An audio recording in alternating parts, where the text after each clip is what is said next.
Assalamualaikum warahmatullahi wabarakatuh. Perkenalkan, nama saya Vela Gusrini. Saya dari Prodi PGMI semester 1.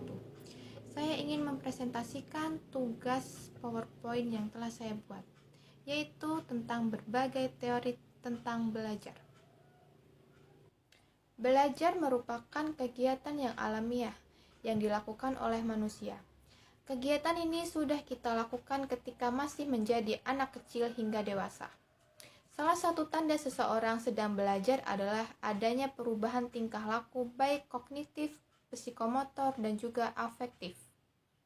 Sama halnya dengan belajar mengajar pun pada hakikatnya adalah suatu proses, yaitu proses mengatur, mengorganisasi lingkungan yang ada di sekitar anak didik, sehingga dapat menumbuhkan dan mendorong anak didik melakukan proses belajar. Oke, kita ke pembahasan. 1. Teori belajar behavioristik. Pandangan teori behavioristik kata belajar sering kita jumpai dalam kehidupan sehari-hari, meskipun definisi belajar itu berbeda-beda.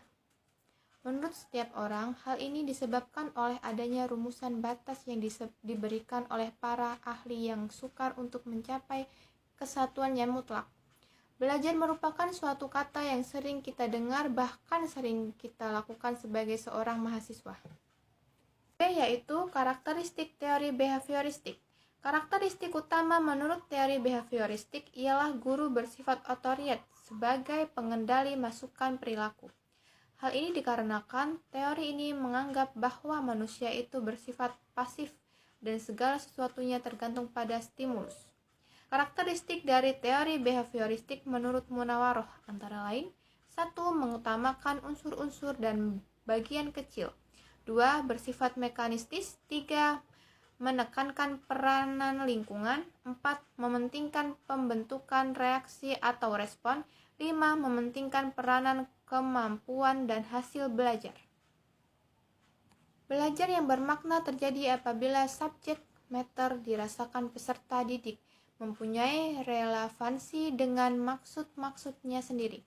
C. Implikasi dan aplikasi teori humanistik.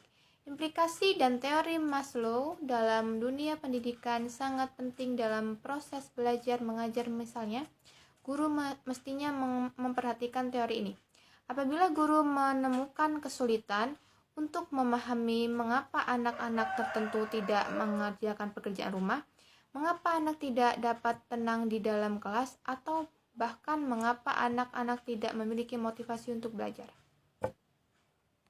C. Kesimpulan. Kesimpulan dari teori behavioristik adalah teori ini menegaskan pola perubahan perilaku sebagai akibat adanya interaksi antara stimulus, respon. Selanjutnya, ketika pembelajaran menjadi kegiatan yang wajib dilaksanakan oleh siswa, harus mampu menjelaskan kembali semua ilmu yang dipelajari kemarin. Belajar menurut teori ini adalah sebagai bentuk gabungan kesan yang dipahami panca indera lebih cenderung dari melakukan tindakan tertentu yang menghubungkan stimulus.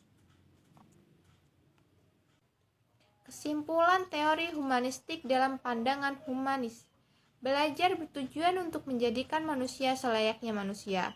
Keberhasilan belajar ditanda bila peserta didik mengenali dirinya dan lingkungan sekitarnya dengan baik.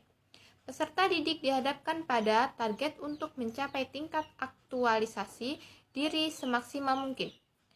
Teori humanistik berupaya mengerti tingkah laku belajar menurut pandangan peserta didik dan bukan dari pandangan pengamat. Penerapan teori humanistik pada kegiatan belajar hendaknya pendidikan menuntun peserta didik berpikir induktif, mengutamakan praktik, serta menekankan pentingnya partisipasi peserta didik dalam pembelajaran. Ya teman-teman, itulah hasil PowerPoint yang sudah saya bacakan. Bila ada kurangnya saya mohon maaf, kepada Tuhan saya mohon ampun. Saya akhiri, wassalamualaikum warahmatullahi wabarakatuh. See you!